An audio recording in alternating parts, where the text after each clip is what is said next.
আপনাদের মুরব্বীদের কিতাবগুলো পড়েন, আপনাদের বড় হুজুরদের কিতাবগুলো পড়েন। চট্টগ্রামের আলপালা জামে মসজিদ পরিচালনা কমিটি ও গাউসিয়া কমিটি বাংলাদেশ আলপালা ইউনিট শাখার উদ্যোগে পবিত্র জশ্নে জুলুস ও ঈদে মিলাদুন্নবী সাল্লাল্লাহু আলাইহি ওয়াসাল্লাম উদযাপন উপলক্ষে এক বিশাল মাহফিলের আয়োজন করা হয়। অনুষ্ঠানে প্রধান অতিথি হিসেবে উপস্থিত ছিলেন মুফতি হেলাল উদ্দিন আল কাদেরী।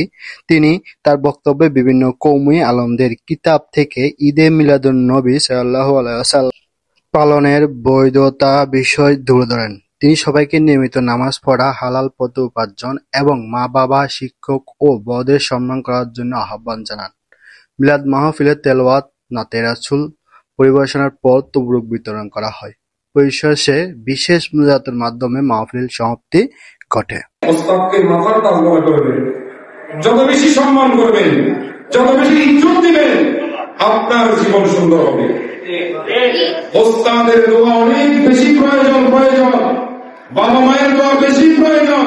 আমার ওস্তাদ ইন্তেকাল করেছেন, আপনারা চিনবেন, অধ্যক্ষ আল্লামা জালালউদ্দিন আল কাদেরী রাহমাতুল্লাহ আলাইহি। তিনি আমাদেরকে তিরমিজি শরীফ পড়াতে এসে এই কথা বললেন যে বাবা, 3 শ্রেণীর মানুষের দোয়া বেশি বেশি নিবা। কয় শ্রেণীর মানুষের? এক প্রকার হলো বাবা মায়ের দোয়া, আরেক প্রকার হলো ওস্তাদের দোয়া, আর হলো হক্কানি পীর মুর্শিদের দোয়া। কয়টা মাসালা? প্রথম মাসালা কি নিয়ে? মিলাদ এবং মিলাদ এবং আরো মিলাদ এবং ইমদাদুল্লাহ মুহাজির মক্কি রাহমাতুল্লাহ আলাইহি বলেন, একটু খেয়াল করেন, যারা মিলাদ এবং কিয়ামকে অপছন্দ করেন, মিলাদ এবং কিয়ামকে যারা শিরিক মনে করেন, বিদআত যারা মনে করেন, হারাম যারা মনে করেন, আপনাদের মুরব্বি, আপনাদের পীরের পীর ইমদাদুল্লাহ মুহাজির মক্কি রাহমাতুল্লাহ আলাইহি বলেন, ফকির কা মশরা পিয়ে फकीर का मसला ये है मैं मौलद शरीफ में हाजिर होता हूँ। ইমদাদুল্লাহ মুহাজির মক্কি রাহমাতুল্লাহ আলাইহি বলেন, আমি যেখানে আল্লাহর নবীর মিলাদ এবং কিয়াম হয়, সেই জমিনের মধ্যে আমার দেখার মধ্যে যেখানে আল্লাহ রাসূলের মিলাদ পড়া হয়, মিলাদ শরীফের ইন্তজাম হয়, আমি ইমদাদুল্লাহ অভ্যাস আমি সেখানে হাজির হয়ে যাই। এই কিতাবটা আমাদের সুন্নি আলেমদের নয়,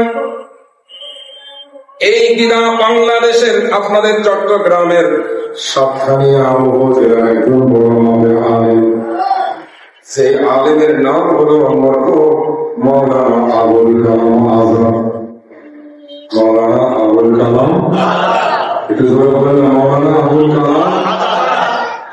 এই কিতাবের 48 পৃষ্ঠার মধ্যে উনি লিখলেন, জশ্নে জলসায়ে ঈদে মিলাদুন নবী মাওয়াজিবে রহমত ও বরকত है সবিহি।